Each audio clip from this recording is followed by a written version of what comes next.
Merhaba arkadaşlar, Tahzeni Dünya kanalına hoş geldiniz. Yeni yayınladığımız hikayelerden haberdar olmanız için kanalımıza abone olabilirsiniz. Görüşlerinizi yorumlarda bildirmeniz kanalımızın gelişip büyümesi açısından önemlidir. Hepinize teşekkür ediyorum. İyi dinlemeler. Herkese merhaba. Öncelikle hikayeme başlamadan size kendimi tanıtayım. İsmim Burak. Kayseri Melikgaziliyim. Normalde Melikgazi'ye bağlı bir köydeniz ama babamlar yıllar önce buraya geldiği için ben de doğma büyüme buralı sayılırım. Babam sanayide tamirci, oto tamircisi olarak çalışıyor. Dükkan kendimizin. Şükürler olsun halimiz vaktimiz iyi güzel. Allah bu günlerimizi aratmasın. Annem ev hanımı, o da Kayserili. Melikgazi'nin başka bir köyünden. Babamla erken yaşlarda evlenmişler. Evlendikten sonra merkezden ev tutup burada kalmaya başlamışlar. Biz 2 kardeşiz.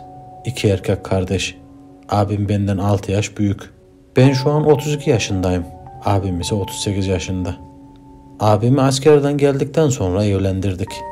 Yengem ile kendi tanışmış. Birbirlerini sevmişler. Aileler de uygun görünce usulüne uygun bir şekilde düğün, dernek falan yuvasını kurduk anlayacağınız. Aslında buraya kadar olağan bir durum yok. Anlatmak istediğim yengem aslında. Ama bunu sizlere anlatmadan önce tabii ki rızasını aldım.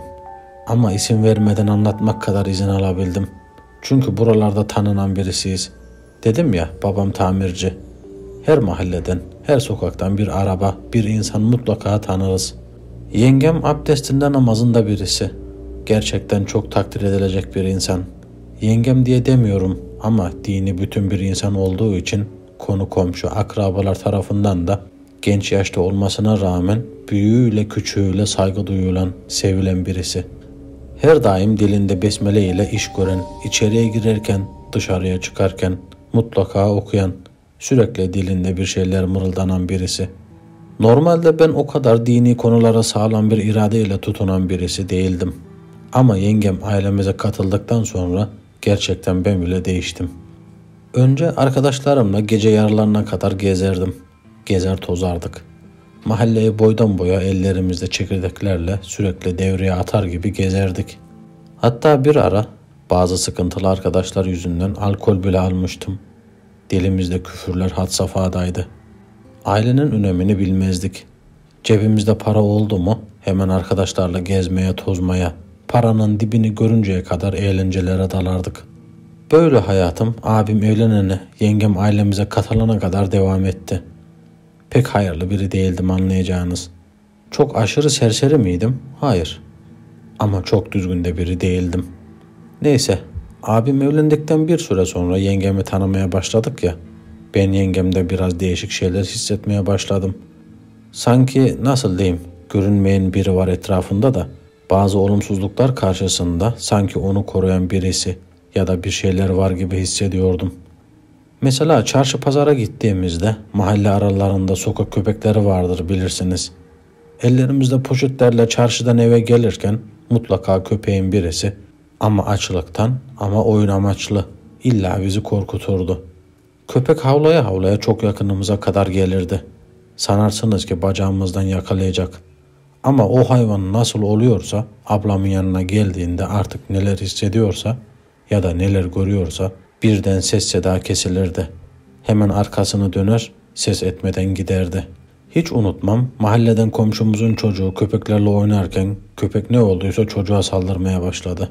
Çocuk korkusundan kaçamıyordu. Ablam hiç paniklemeden çocuğa doğru gitti kurtarmak için. Ama normalde hani biz olsak mesela koşarız. Birden köpeğe kaçması için bir şeyler atmaya çalışırız.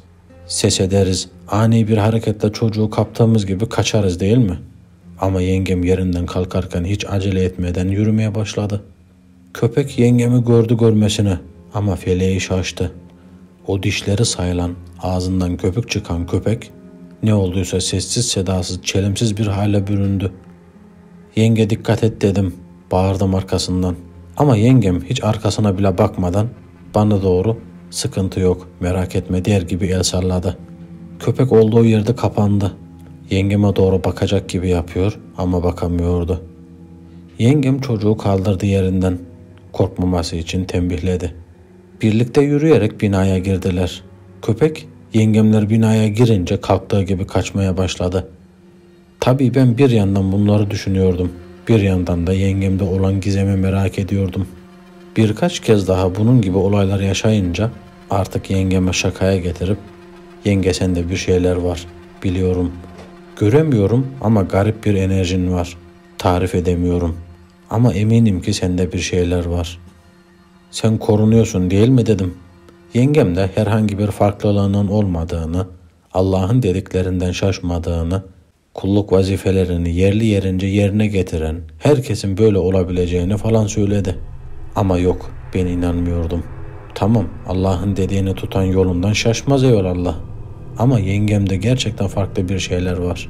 Mesela bir yere gideceğiz ya, hiç akla gelmeyen bir eşyayı ya da malzemeyi alalım diye tutturur. Mutlaka o yanımıza alalım dediği malzemeyle alakalı kesinlikle bir işimiz olurdu. Bir keresinde yine köye gidecektik. Yengem tutturdu bugün gitmeyelim diye. Babam dedi, "Kızım ne oldu? Niye gitmeyelim? Ne oldu da?" falan dedi. Yengem de "Olsun, bugün gitmeyelim. Yollar iyi değil." dedi. Böyle deyince hepimiz şaşkınlığa bürünmüştük. O gün tamam dedik, gitmedik. Akşam köyden tanıdıklar aradı babamı. Şura bura derken laf bizim köye gelmediğimize geldi. "İyi ki gelmemişsiniz" falan dedi telefondaki kişi. Tabii isim veremiyorum, kusura bakmayın. Babam öyle konuşurken birden telefonun hoparlörünü açtı. "Ne oldu, bir daha söyle" dedi. Telefondaki kişi de "İyi ki köye gelmemişsiniz" dedi. Biz de duyduk bunu. Aslında babam bizim de duymamızı istedi. Çünkü yengem gitmememizi, yolların kötü olduğunu söylemişti. O yüzden gidememiştik. Babam adama "Hayrola, ne oldu?" falan diye sorunca adam da anlatmaya başladı. Köy yolunda birisinin sebebini anlayamadığı bir şekilde cinnet geçirdiğini, köyden dışarı doğru kaçmaya başladığını, delirmiş gibi davrandığını anlattı. Babam da ne var bunda? İnsanlık hali. Kim bilir ne derdi vardı. Bizim köye gelmememizle onun ne alakası var hem dedi. Adam da o cinnet geçiren adam köyün girişinde kendisini arabanın önüne atmış. Cintepesi'nin olduğu bölgede. Cintepesi lafını duyunca hepimiz birden irkildik. Tam kör noktada atmış kendini arabanın önüne. Belki de sen gelseydin sizin başınıza gelecekti bu durum. Cinnet geçiren zaten oracıkta öldü. Jandarmaya falan anlattık durumu ama yine de vuran adamı götürdüler ifade için dedi. Hepimiz öyle deyince yengeme baktık. Yengem de "Ne?" der gibi böyle üstünü kapattı konunun. Ama ben gözümü yengemden çekmedim. Bana baktı o ara. Anladı benim ondan yine şüphelendiğimi. Abime diyorum, anlatıyorum olanları. "Ne var canım bunda?" deyip geçiştiriyor. Şu olay oldu diyorum. Yengenin kalbi temiz, ondandır deyip yine kapatıyor konuyu. Ya o da biliyor yengemde bir şeyler olduğunu ya da gerçekten habersiz, bir şey bilmiyor. Geleyim size hayatımda kesinlikle unutamayacağım bir olaya. Size nasıl anlatayım bilmiyorum ama gerçekten o gün kalbim durup da ölmediğime şaşkınım. Şükrediyorum şimdi. O gün yine köye gidecektik. Hafta sonu. Mis gibi yaz havası var dışarıda. Köyde tertemiz havada piknik falan yaparız diye kararlaştırdık. Babamlar gelmedi ama bu sefer. Abim, yengem ve ben gidiyorduk. Merkezden çıktık. Yolda garip bir his vardı. Böyle iç daralması gibi. Ama ilk başlarda aklımın ucuna dahi gelmedi.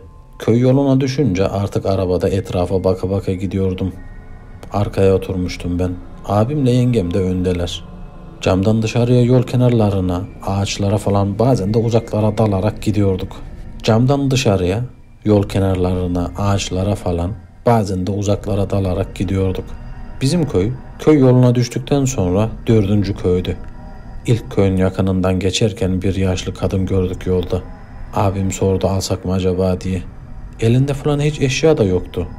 Biraz garibimize gitmişti. Abim durdu yaşlı kadının yanına. Ama kadın uzaktan gördüğümüz gibi değildi. Yanına durduğumuzda o yaşlı gibi görünen kadın birden yengem gibi göründü. Kadının gözlerine bakarken sanki yengeme bakıyor gibi hissettim. Abim de durumdan garipsenecek ki o da bir ara duraksadı. "Ne tarafa gidiyorsunuz, götürelim" dedik. Ama kadın tebessüm ederek "Siz yolda dikkatli olun. Gözünüzü yoldan ayırmayın. Ben bu tarafa gideceğim" diyerek geldiğimiz tarafı işaret etti. Bize ters kaldı. Bir araba denk gelir mutlaka falan dedi abim. Kadın hiç konuşmadan bakıyordu. Birden gözleri bana döndü. Sonra kafasını çevirdi. Sen dedi bana bakarak. Evet dedim. Bizi çok merak etme dedi. Öyle deyince şaşırdım. Korktum da. Neden öyle demişti bana? Neyi merak ediyordum da bana bizi merak etme demişti. Cesaretimi toplayıp sordum. Ne demek istediniz anlayamadım dedim. Yolda dikkatli olun. Hadi selametle dedi. Arabanın arkasına doğru yürümeye başladı. Abim de sağ olun diyerek arabayı vitese takıp yürümeye başladı. Yengeme baktım. Yengem gözlerini kapatarak bir şeyler okuyordu. İyice garipsemiştim durumu. Sonra gözlerini açınca şükürler olsun ya Rabbim dediğini duyar gibi oldum. Yengeme onu sordum. Niye şükürler olsun yenge dedim. Ne oldu da şükrettin dedim. Biraz duraksadı. Sonra her daim şükretmek lazım dedi. Konuyu kapattı. Kadın arkamızda duruyordu. Arkamızda derken bizim geldiğimiz tarafa doğru biraz yürüyüp durmuştu. Bize doğru bakıyordu. Aramızda hemen hemen 100 metre oldu olmadı. Tekrar döndüm baktım gizemli kadına. Ama bakmamla dünyam yıkılmıştı. Yerinde yoktu. Nereye gitti? Ne oldu? Nereye kayboldu bu kadın? Daha şimdi oradaydı. O arada ağaç da yok ki arkasına saklansın. Yani saklanmasını gerektirecek bir şey de yok ama kadın da ortada yok. Hadi araba denk geldi de bindi gitti desek, yolda bizden başka araba da yoktu. Yengem bu şaşkınlığımı hissedecek olmalı ki önüne dön, besmeleni çek, yolumuza bakalım dedi. Ben yengemin bana bakarak bunları söylediğini sanıyordum ama arkamı döndüm. Tamam demek için. Yengem önüne dönük bir şekilde yola bakıyordu. Artık düşüncelerin yerine iyice bir korku sarmıştı. Neyse dedik. Hepimiz besmele çekip yolumuza devam ettik. Hani telefonda köyden birisi cinnet geçiren adamın olayını anlatmıştı ya. Tam o olayın geçtiği Cin Tepesi'ndeydik. Normal hızla devam ediyorduk yolumuza. Karşıdan bir iş makinesi nasıl hızlı geliyor. Biz tepeden yukarı doğru çıkıyoruz. Karşımızdan gelen bize doğru rampa aşağı iniyor. İniyor inmesine ama iş makinesi olduğu için heybetiyle sanki bir cellat gibi geliyordu. Biraz daha yaklaştıkça baktık ki üzerimize doğru geliyor. Abim birden temkinli durmaya başladı. Yengem her ne kadar korkmamak için çabalasa da korku gözlerinden okunuyordu. Lütfen Allah'ım, lütfen diyordu. Ben de besmele çekiyordum. İş makinesi hızla yaklaşıyordu. Baktık ki karşımızdan gelen kocaman bir kamyon üzerine monte edilmiş bir vinç. Adam dörtlü sinyallerini yakmış. Acil bir durum olduğu belli. O koca vinç tam bize de yaklaşmıştı ki birden frenler kilitlendi. Öyle bir lastik sesi çıktı ki sanki yer yerinden oynayacak gibi. Adam direksiyona sarılmış vinci durdurmaya çalışıyor. Son bir hamleyle direksiyonu çevirdi ve yandan geçti. Tam yandan geçiyordu ki adamın yan tarafında birisini fark ettik. Bir kadın. İlk başta adamın karısıdır diye düşündüm. Ama bu kamyon içerisinde adamın yanındaki kadın, 2 köy önce yolda gördüğümüz, durup konuştuğumuz kadın. Evet, çok iyi hatırlamıştım. O anlar tekrar film şeridi gibi gözümün önünden geçti. Sen bizi çok fazla merak etme diyordu. O anı nasıl unutayım? Biz vinci geçince durduk kenara. Hemen arabadan indik. Arka tarafa doğru baktık.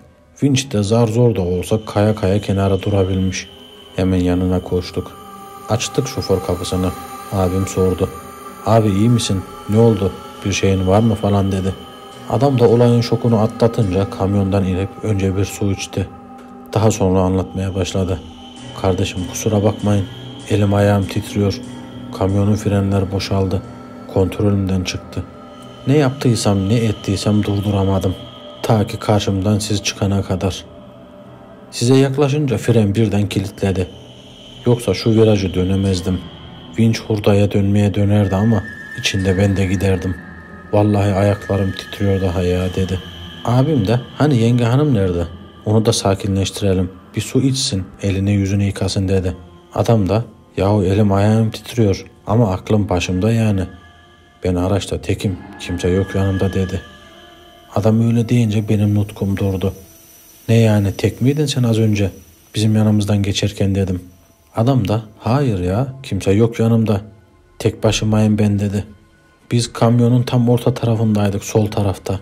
Mazot deposunun yanında, su, erzaklar vesaire olan dolabın yanındaydık. Adam bunları anlatınca benim korku seviyem iyice artmıştı. Artık bir şey daha olsun istemiyordum. Derken gözüm nasıl olduğunu anlamadığım bir şekilde kamyonun kafa tarafına doğru gitti. Oradan yan aynaya takıldı gözüm. Bismillahirrahmanirrahim dedim.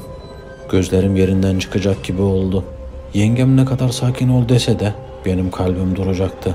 Yan aynadan gördüğüm görüntü o kadın. Yolda durup konuştuğumuz kadın. Bana bizi çok fazla merak etme diyen kadın. Yan aynadan bana bakıyor. Tövbe ya Rabbim.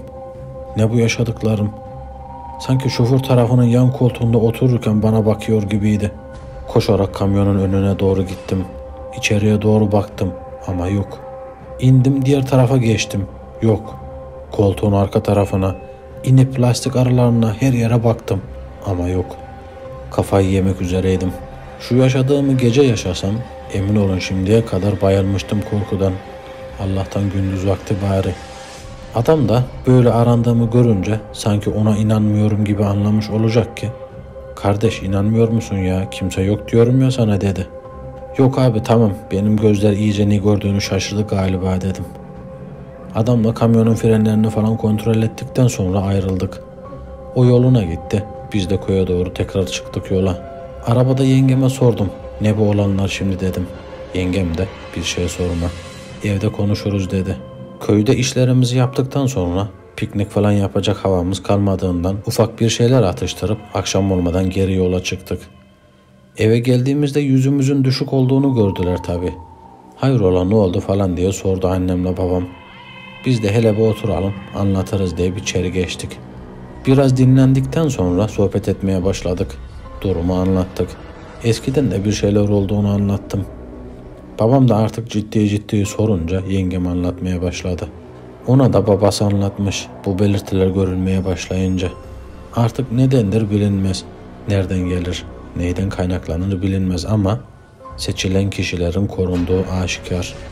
Yengem, annesi, anneannesi derken aileden birkaç kuşakta böyle durum olmuş. Şükürler olsun yengemi koruyanlar bizi de korumuştu. Olumsuz bir durum olmadığı için hocaya falan gitmedik. Ama yengem dini bütünlüğünden asla vazgeçmedi. En ufak bir gevşeme göstermedi.